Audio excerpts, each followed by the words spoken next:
उन्होंने श्रवण किया भगवान श्री कृष्ण के द्वारा देवराज इंद्र का मान मर्दन।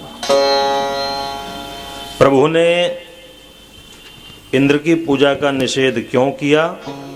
तो श्री सुखदेव जी महाराज कहते हैं एक ही कारण था। यद्यपि देवराज इंद्र भगवान के बड़े प्रिय पात्र हैं, परंतु अभिमान का अंकुर उनके हृदय में अंकुरित हो गया। भगवान कहते हैं जिस पर मैं अनुग्रह करना चाहता हूं, कृपा करना चाहता हूं, सबसे पहले उसके हृदय से दोषों को दूर करता हूं। यस्य चेक्षाम्यनुग्रहम्, यदि उसे बल का अभिमान है तो बल छीन लेता हूं, रूप का अभिमान है रूप छीन लेता हूं,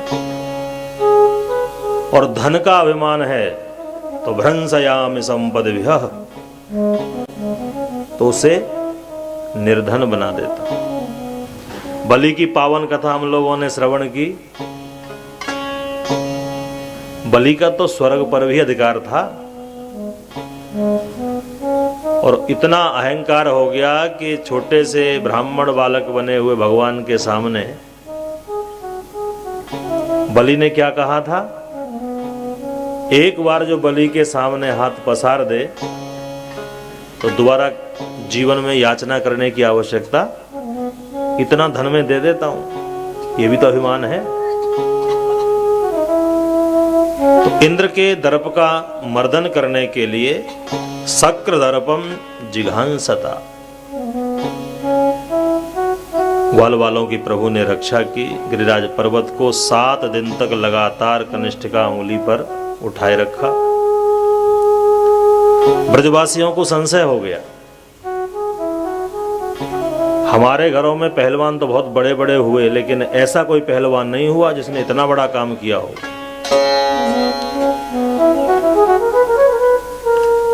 इंद्र को पश्चाताप हुआ और सुरभि गाय को लेकर के भगवान के श्री चरणों में प्रणाम किया और कहा कि प्रभु मैं एक ही विनती करता हूं, एक ही याचना करता हूं कि दोबारा मेरी मति ऐसी मलिन न हो, मेरी बुद्धि बिगड़े नहीं। मैवं पुनर्भून मतिरी समय सती। भगवान ने थोड़ा सा सावधान किया देवराज इंद्र को और कहा कि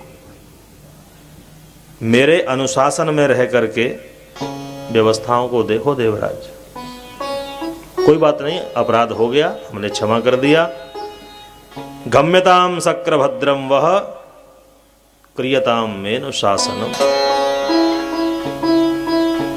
इंद्र तो प्रसन्न हो गए।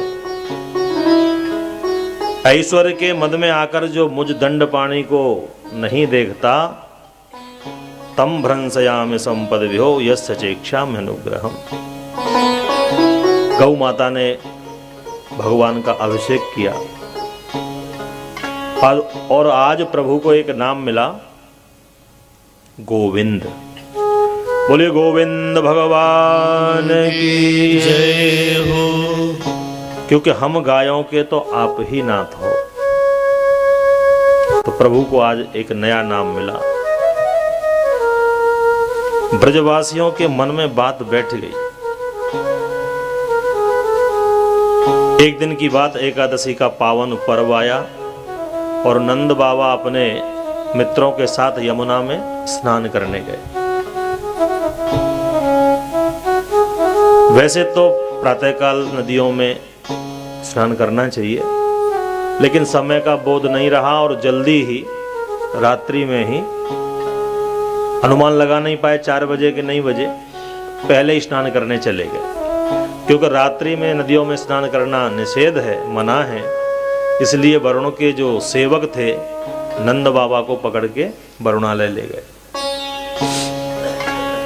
नंद बाबा के जो मित्र तट पर खड़े थे, उन्होंने भगवान कृष्ण को जाके सूचना दी, भैया आज नंद बाबा तो यमुना में डूब गए। प्रभु आए, यमुना में प्रवेश किया और सीधे वरुणालय पहुंचे। जैसे प्रभु का आगमन हुआ तो वरुण जी अपने सिंहासन से खड़े हो गए, भगवान के चरणों में प्रणाम किया। प्रभु, आज तो हम शरीरधारियों का शरीर धारण करना सार्थक हो गया, सिद्ध हो गया, आपके दर्शन प्राप्त हो गए। नमस्तुभ्यं भगवते ब्रह्मणे परमात्मने। भगवान की स्तुति की। भगवान ने कहा, भाई हमारी तुम पूजा कर रहे हो और पिताजी को यहां कैद करके रखा है, बंदी बना के रखा है। तो वरुण बोले, आपके पिताजी? बोले, ये नंद बाबा हमारे ही तो पिताजी हैं। तब तो क्षमा याचना करी वरुण ने और कहा कि प्रभु, मेरे सेवकों से अपराध हो गया, अजानता माम के न मूढ़े ना कार्य वेदना। इनके अपराध को आप क्षमा करें, आपके पिताजी। प्रभु आप ले जाइए। गोविंद नियताम ऐसा पिताते पितृवत्सल। भगवान वरुणालय से नंद बाबा को जब बाहर लेकर के आए और समस्त ब्रजवासियों ने जब बाबा को देखा बाहर, तो पूछा, बाबा कहाँ डुबकी लगा गए थे?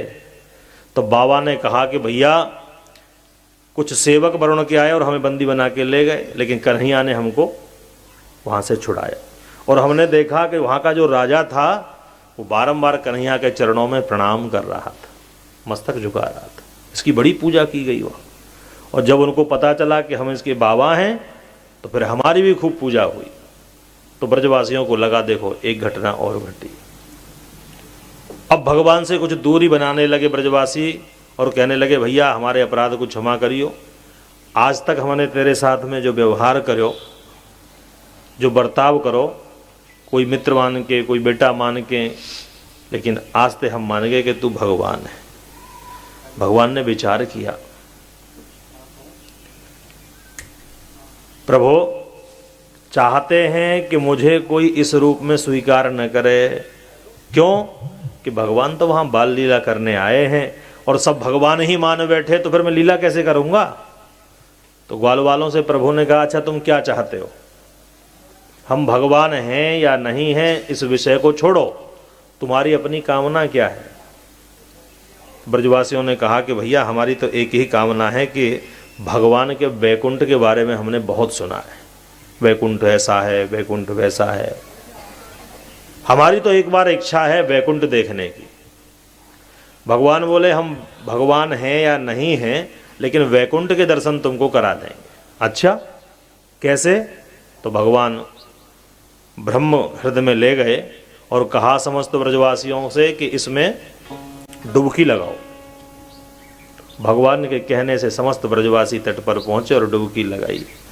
और जैसे डुबकी लगाई तो अपने आप को वैकुंठ में ही पाया। वैकुंठ में पहुंचने के बाद में जब वहां का दृश्य देखा तो मन में आया, भैया भ्रमण तो कर लें। आप कहीं जाते हो नई जगह पे तो मन होता है और चीज देख लें।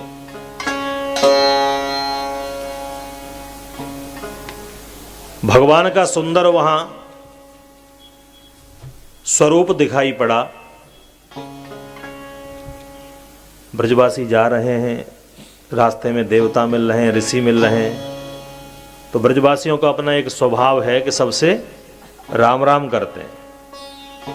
कोई दाढ़ी वाले बाबा आते हुए दिखाई पड़े, बाबा राम राम, और वहां कोई उत्तर ही नहीं दे रहा है, कोई जवाब ही नहीं दे रहा है, और अलग से उंगली और दिखा रहे हैं होठों पे रख के, शांत रहो भैया, यहां बोला नहीं जाता। थोड़ा बहुत भ्रमण किया तो सामने भगवान नारायण का दिव्य दर्शन हुआ। ब्रजवासी कह रहे, भाई इनकी शकल तो हमारे कन्हैया से मिलती है, भगवान नारायण हरि की। दूसरा बोलो, लाला बात तो सही है, रंग वही है और नाक मुंह वही है, बिल्कुल वैसा ही लग रहा है। तो जैसे ही कन्हैया के स्वरूप का बोध हुआ तो कन्हैया जैसा है, तो मिलने के लिए जैसे ब्रजवासियों का अपना स्वभाव है, भगवान के साथ तो वो मित्रता का भाव रखते हैं। तो जैसे ही आगे बढ़े तो सेवादारों ने रोक दिया, भैया यहाँ से आगे जाना मना है, कोई जा नहीं सकता। ब्रजवासियों को लगा हम अपने कन्हैया से नहीं मिल सकते, तो वहां बैठा है। तो ब्रजवासियों के मन में वही भाव है। जब रोका टोकी हो गई तो मन थोड़ा सा मलिन हो गया, और वहां कोई बात करने वाला भी नहीं। ब्रजवासी घूम रहे हैं, कोई पूछने वाला नहीं। तो मन में भाव आया कि भैया यहाँ कोई बात नहीं करता, कोई राम राम नहीं करता, कोई मिलने नहीं देता, अगर यही वैकुंठ है तो इस वैकुंठ का हम करें क्या? इससे बढ़िया तो हमारा अपना वृंदावन है।